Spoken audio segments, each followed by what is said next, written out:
नमस्कार दोस्तों, स्वागत है आपके अपने चैनल जी फैक्ट पर। आज के इस वीडियो में हम बात करेंगे आज की करंट जीके के बारे में। उससे पहले एक बार हम लोग कल का रिवीजन करेंगे, जिसे हम लोग स्टडी डोज के नाम से जानते हैं। नंबर 1 क्वेश्चन है, राजस्थान साहित्य अकादमी के संयुक्त तत्वाधान में राष्ट्रीय लेखिका सम्मेलन का आयोजन कहाँ किया गया है। तो आपको किसकी बात याद रखनी है, राष्ट्रीय लेखिका सम्मेलन की बात हो रही है, जो कि किसके द्वारा आयोजित किया गया है, तो राजस्थान साहित्य अकादमी के द्वारा आयोजित किया गया है। इसका आयोजन जो है वो जोधपुर के अंदर किया गया है और ये आयोजन जो है वो 3 और 4 दिसंबर 2022 को आयोजित किया जाएगा। तो ये आपको ध्यान रखना है, राजस्थान साहित्य अकादमी के द्वारा राष्ट्रीय लेखिका सम्मेलन का आयोजन जो है जोधपुर के अंदर होगा और 3 और 4 दिसंबर 2022 को आयोजित किया जाएगा। अगला क्वेश्चन है, तीसरी राष्ट्रीय व्हील चेयर क्रिकेट चैंपियनशिप 2022 का आयोजन कहाँ किया जाएगा। इंपॉर्टेंट क्वेश्चन है। उदयपुर के अंदर इसका आयोजन होगा और ये आयोजन जो है वो 27 नवंबर से 3 दिसंबर के बीच इसका आयोजन होगा। किस चीज़ की बात हो रही है, तो व्हील चेयर क्रिकेट चैंपियनशिप, यानी जो अपाहिज लोग होते हैं जिनके लिए जो क्रिकेट चैंपियनशिप आयोजित की जा रही है वो उदयपुर में इसका आयोजन किया जाएगा और 27 नवंबर से लेकर 3 दिसंबर के बीच में इसका आयोजन होगा। और ये याद रखना, ये तीसरी राष्ट्रीय व्हील चेयर क्रिकेट चैंपियनशिप ये है। अगले क्वेश्चन है, जोधपुर डिजी फेस्ट जो फेयर 2022 का आयोजन कब किया जाएगा। तो आपको आंसर याद रखना है कि 11-12 नवंबर 2022 को जोधपुर डिजी फेस्ट जो फेयर का आयोजन किया जाएगा, जो कि राजकीय पॉलिटेक्निक कॉलेज जोधपुर के अंदर इसका आयोजन होगा। यहाँ पर विभिन्न जॉबों के अवसर आपको प्राप्त होंगे यहाँ पे आपको, तो आपको यहाँ पे जरूर जाना चाहिए। अगला क्वेश्चन है, हाल ही में डिजिटल बाल मेला व यूनिसेफ के द्वारा लोकतंत्र में बच्चों की सहभागिता बढ़ाने के लिए राज्य सरकार के द्वारा किस अभियान की शुरुआत की गई है। तो आपको आंसर याद रखना है कि मैं भी बाल सरपंच अभियान की यहाँ पर शुरुआत की गई है।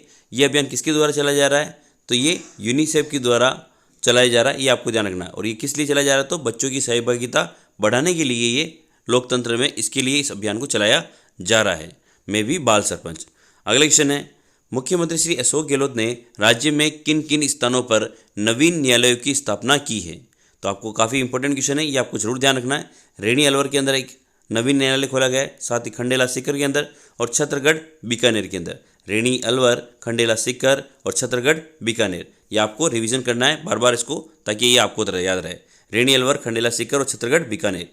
अगला क्वेश्चन है, G20 समिट का 5 से 7 दिसंबर 2 तक शिखर सम्मेलन की एजेंडा बैठक कहाँ होगी। तो आपको याद रखना है कि दिसंबर में जो इसकी बैठक है वो तो उदयपुर के अंदर आयोजित होगी, जनवरी में कहाँ होगी तो जयपुर के अंदर होगी और फरवरी में कहाँ होगी तो जोधपुर के अंदर। आपको पता है कि अधिकांशतः अभी जो जयपुर और जोधपुर ही चर्चा में रहता है, या तो कोई भी चीज़ नई शुरुआत होती है तो जयपुर में होती है या फिर जोधपुर के अंदर होती है। तो आप जनवरी से याद रख सकते हैं जयपुर, इसके अलावा फरवरी में आपको याद रखना है जोधपुर, और उदयपुर में कब होगी तो दिसंबर के अंदर आयोजित होगी। G20 की शिखर सम्मेलन की बैठक की यहाँ पर बात हो रही है, तो ये आपको ध्यान रखना है। अगले क्वेश्चन है, हाल ही में केंद्रीय शिक्षा मंत्रालय के प्रदर्शन श्रेणी सूचकांक 2020-21 में राजस्थान किस लेवल पर रहा है। तो आपको याद रखना है कि प्रदर्शन श्रेणी सूचकांक में जो राजस्थान है वो लेवल 2 के ऊपर रहा है, PGI के अंदर लेवल 2 के अंदर रहा है। अगले क्वेश्चन है, जनगणना 2011 में राजस्थान में शिशु लिंगानुपात 888 था, जो बढ़कर 2021-22 में कितना हो गया है। तो आपको आंसर याद रखना है कि 947 ये हो चुका है। 2011 में कितना था तो 888 था, अब 2021-22 की बात हो रही है तो वो 947 हो चुका है। ये शिशु लिंगानुपात की यहाँ पर बात हो रही है, तो ये आपको ध्यान रखना है। अगला क्वेश्चन है, भारत का पहला पवन सौर हाइब्रिड पावर प्लांट राज्य में कहाँ पर शुरू किया गया है। काफ़ी इंपॉर्टेंट क्वेश्चन है, जैसलमेर के अंदर शुरू किया गया है और अडानी ग्रुप द्वारा ये पावर प्लांट चला जाएगा। किस चीज़ की बात हो रही है, तो पवन सौर हाइब्रिड पावर प्लांट कहाँ पर, जैसलमेर के अंदर, और अडानी ग्रुप द्वारा संचालित होगा, तो ये आपको ध्यान रखना है। अगला क्वेश्चन है, राजस्थान इंटरनेशनल एक्सपो 2023 का आयोजन कहाँ किया जाएगा।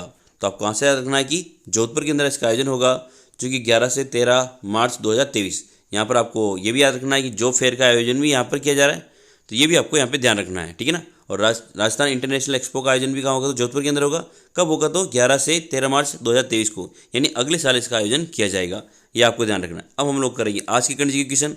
उससे पहले एक बार प्लीज़ वीडियो को जरूर लाइक कर दें आप लोग, और चैनल को जरूर सब्सक्राइब कर लें आप लोग, ताकि आने वाले वीडियो का नोटिफिकेशन आपको मिल सके। इस वीडियो को बनाने में बड़ी मेहनत लगती है, तो प्लीज़ वीडियो को लाइक जरूर करें और चैनल को जरूर सब्सक्राइब करें। क्वेश्चन है, राजस्थान की पहली ऐसी जिला परिषद कौन सी है जहाँ पर वीडियो कॉन्फ्रेंसिंग के द्वारा जन सुनवाई हुई है। तो यह है अजमेर, जयपुर, जोधपुर और जैसलमेर। तो आपको आंसर याद रखना है कि इसका सही आंसर होगा अजमेर के अंदर जो है ऐसी पहली जिला परिषद बनी है जहाँ पर वीडियो कॉन्फ्रेंसिंग के माध्यम से जन सुनवाई हुई है। तो काफ़ी इंपॉर्टेंट क्वेश्चन है, चर्चा में है, तो आपको याद रखना चाहिए। राजस्थान की अजमेर पहली ऐसी जिला परिषद है जहाँ पर वीडियो कॉन्फ्रेंसिंग के द्वारा जन सुनवाई हुई है। और ये जन सुनवाई कब हुई है? तो 9 नवंबर 2022 को हुई है। ये भी आपको ध्यान रखना है ना, वीडियो कॉन्फ्रेंसिंग के माध्यम से जन सुनवाई। कहाँ पर? तो अजमेर जिला परिषद के अंदर। अगला क्वेश्चन है, राजस्थान सरकार द्वारा वंडर सीमेंट लिमिटेड को राज्य की किस जिले में सीमेंट प्लांट व रेलवे साइडिंग हेतु 400 हेक्टेयर जमीन देने का फैसला किया गया है? तो ये किस चीज़ की बात हो रही है? तो वंडर सीमेंट को जो जमीन दी गई है वो किस जिले के अंदर दी गई है उसकी बात हो रही है। ऑप्शन है जैसलमेर, जयपुर, जोधपुर और बीकानेर। तो इसका सही आंसर होगा जैसलमेर के अंदर जो है ये जमीन दी गई है। किस चीज़ के लिए दी गई है? तो रेलवे साइडिंग के हेतु या सीमेंट प्लांट के लिए ये वंडर सीमेंट को ये जमीन अलॉट की गई है, जो कि 400 हेक्टेयर है। ये आपको ध्यान रखना है। अगला क्वेश्चन है इसका, श्री गंगानगर में 28 अक्टूबर से 2 नवंबर तक आयोजित 31वीं नेशनल वुशु चैंपियनशिप में मुकेश चौधरी ने कौन सा पदक जीता है? तो ऑप्शन है स्वर्ण पदक, रजत पदक, कांस्य पदक, ए और बी दोनों। तो इसका सही आंसर होगा स्वर्ण पदक इन्होंने हासिल किया है। कौन सी बात हो रही है? तो 31वीं नेशनल वुशु चैंपियनशिप में मुकेश चौधरी ने जो है स्वर्ण पदक हासिल किया है। ये आपको ध्यान रखना है। अगले क्वेश्चन है, ज्ञान भारती संस्थान की ओर से किसे राज्य स्तरीय भाषा साहित्य पुरस्कार गौरीशंकर कमलेश स्मृति भाषा साहित्य पुरस्कार 2022 से सम्मानित किया गया है? याद रखना कौन सा पुरस्कार है? तो गौरीशंकर कमलेश स्मृति भाषा साहित्य पुरस्कार। ऑप्शन है गजेंद्र सिंह राजपुरोहित, इकराम राजस्थानी, अनिल त्रिवेदी, अतुल गुप्ता। तो इसका सही आंसर होगा डॉक्टर गजेंद्र सिंह राजपुरोहित को गौरीशंकर कमलेश स्मृति भाषा साहित्य पुरस्कार प्रदान किया गया है 2022 वाला। तो ये आपको ध्यान रखना है। और इनकी कृति का नाम क्या है? तो इनकी जो कृति है यानी जो रचना है उनका नाम है राजस्थानी साहित्य रो सोरम। ठीक है, ये आपको ध्यान रखना है ना, राजस्थानी साहित्य री सोरम इनकी रचना का नाम है। अगले क्वेश्चन है, भारतीय वायुसेना शैक्षिक एवं सांस्कृतिक सोसाइटी की ओर से किसे सर्वश्रेष्ठ टीजीटी शिक्षक पुरस्कार से सम्मानित किया गया है? ऑप्शन है घनश्याम भारद्वाज, भंवरलाल शर्मा, पन्नालाल मेघवाल, मोनू शर्मा। तो इसका सही आंसर होगा घनश्याम भारद्वाज। ये आपको ध्यान रखना है। अगला क्वेश्चन है, पर्यटन विभाग द्वारा 2 दिवसीय वार्षिक विश्व सूफी संगीत महोत्सव जहां एक खुसरो का आयोजन कब किया जाएगा? ऑप्शन है 19-20 नवंबर 2022, 20-22 नवंबर 2022, 22 से 26 नवंबर 2022, 22 से 27 नवंबर 2022। तो याद रखना है इसका जो आयोजन है कौन सा महोत्सव हो रहा है, आयोजित किया जा रहा था? विश्व सूफी संगीत महोत्सव जहां एक खुसरो। इसका आयोजन जो है 19-20 नवंबर 2022 को किया जाएगा, जो कि इसके अंदर जयपुर के अंदर अल्बर्ट हॉल के अंदर इसका आयोजन किया जाएगा। तो ये आपको ध्यान रखना है, ठीक है ना। इसका आयोजन कहाँ होगा? तो अल्बर्ट हॉल जयपुर के अंदर होगा। अल्बर्ट हॉल जयपुर में इसका आयोजन होगा, जो कि 19-20 नवंबर 2022 को आयोजित किया जाएगा, ठीक है ना। ये आपको ध्यान रखना है, काफ़ी इंपॉर्टेंट क्वेश्चन है। अगला क्वेश्चन है, प्रदेश का पहला सबसे बड़ा पशु पक्षियों का अस्पताल कहाँ बनाया जा रहा है? ऑप्शन है बारा, कोटा, बूंदी और जयपुर। तो ये आंसर याद रखना है कि बारा के अंदर जो है प्रदेश का सबसे बड़ा पशु पक्षियों का अस्पताल बनाया जा रहा है। तो इंपॉर्टेंट क्वेश्चन है, पशु पक्षियों का सबसे बड़ा अस्पताल राजस्थान में कहाँ बनने जा रहा है? तो बारा जिले के अंदर बनने जा रहा है। ये आपको ध्यान रखना है। अगला क्वेश्चन है, चिरंजीवी योजना के तहत नरसाना पंचायत पूर्ण स्वास्थ्य बीमा युक्त पंचायत बन चुकी है? ऑप्शन है 13 मई 2022, 13 जून 2022, 16 मई 2022। ये पुराना क्वेश्चन है, लेकिन आपको ध्यान रखना चाहिए कि 13 मई 2022 को जो है नरसाना पंचायत पूर्ण स्वास्थ्य बीमा युक्त पंचायत बन चुकी है। किस योजना के तहत बात हो रही है? तो चिरंजीवी योजना के तहत यहाँ पर बात हो रही है। अगला क्वेश्चन है, टैक्सेशन अवार्ड 2022 में राजस्थान को कर प्रबंधन में सबसे सुधारवादी राज्य श्रेणी में प्रथम स्थान हेतु कौन सा पुरस्कार दिया गया है? ऑप्शन है स्वर्ण पुरस्कार, रजत पुरस्कार, कांस्य पुरस्कार या इनमें से कोई नहीं।